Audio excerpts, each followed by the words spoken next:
Bonjour et bienvenue si vous nous rejoignez dans la newsroom d'ITélé. C'est donc un pays choqué qui s'est réveillé tout à l'heure, croyant sortir d'un mauvais rêve sans doute, mais le bilan est bien réel en Tunisie. 21 morts au moins dans l'attaque qui a eu lieu hier aux abords du musée du Bardo et à l'intérieur du musée du Bardo, dont 2 Français, sachant qu'il y a toujours des interrogations sur une 3e victime française éventuelle. On aura l'occasion d'y revenir en détail. Mais c'est évidemment un coup dur pour l'économie tunisienne. Elle renaissait enfin en partie à travers le tourisme. On va prendre la mesure de ce qui se passe en se rendant au salon du tourisme qui a lieu en ce moment même à Paris. Nous sommes en duplex avec Didier Arinaud qui est le directeur de ProTourisme. Bonjour, merci de nous rejoindre sur ITélé cet après-midi.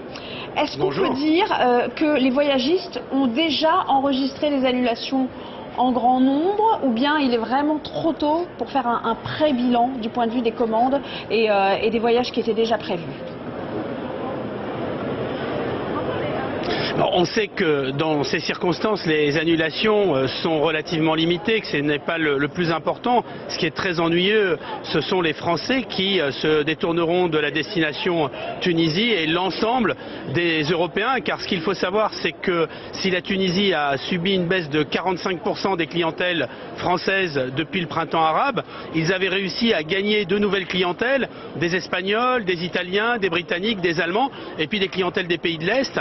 Et on voit que parmi les personnes qui sont décédées dans cet acte terroriste, il y a aussi toutes ces autres nationalités, et donc ça aura un impact majeur pour le tourisme tunisien. Rappelons un chiffre, il y avait 300 000 croisiéristes avant le printemps arabe. En 2011, il n'y en avait plus que 6 000. Et les dernières mesures de MSC, de Costa, qui décident pour l'instant de renoncer à l'escale à Tunis, est véritablement un coup porté à la destination Tunisie. D'autant plus que cette destination Tunisie représente un très bon rapport qualité-prix. Et on le sait pour le marché français, dans un contexte de baisse du budget vacances pour l'été, la Tunisie était une destination qui avait un véritable avantage compétitif, sauf que on le sait aussi, les familles sont celles qui sont le plus sensibles aux risques géopolitiques, surtout à cette période de l'année où on prépare les vacances d'été. Donc c'est une bien mauvaise nouvelle pour le tourisme tunisien, mais d'ailleurs c'était la volonté des terroristes d'impacter ce qui est le secteur majeur du développement de la Tunisie, à savoir le secteur touristique, sachant qu'en Tunisie on est bien accueillis, il y a véritablement une grande empathie, un sens de l'accueil des Tunisiens.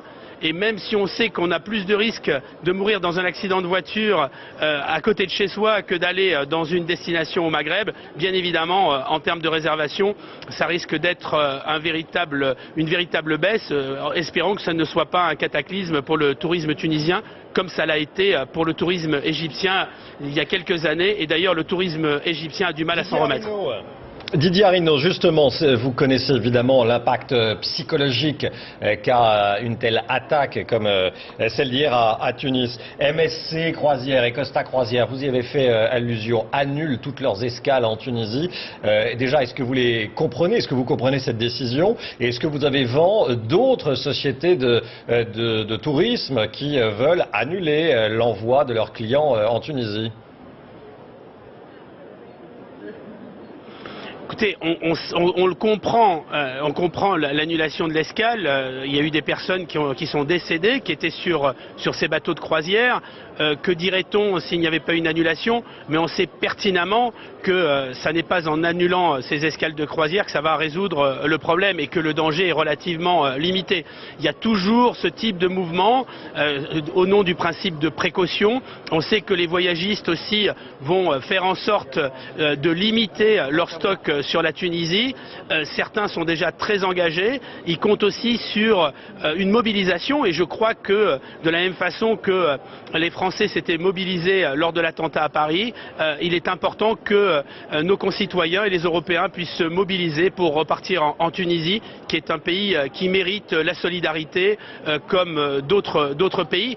Vous savez, le risque terroriste, il est partout. Il est bien évidemment au Maghreb, il est dans les pays occidentaux, dans aucun coin de la planète, à part dans des dictatures complètement verrouillées, il n'y a aucun risque. Et donc, par conséquent, on voit bien l'impact que ça va produire. Cet impact, il sera important, on le sait. Ce qu'il y a de plus important, c'est de garantir la sécurité des touristes qui iront en Tunisie. Et je ne doute pas que la Tunisie se remettra de cette situation. Mais c'est dramatique pour les petites gens, pour ceux qui vivent du tourisme. Il y a 400 000 personnes qui vivent du tourisme en Tunisie. On sait aussi que ça a un impact, notamment au niveau des retombées indirectes. Merci beaucoup Didier Arinaud pour votre réaction depuis le Salon du Tourisme qui a lieu à Paris en ce moment. Et merci à Nathalie Gallois pour la réalisation de ce duplex. Si vous nous rejoignez à l'instant, voici les principaux titres.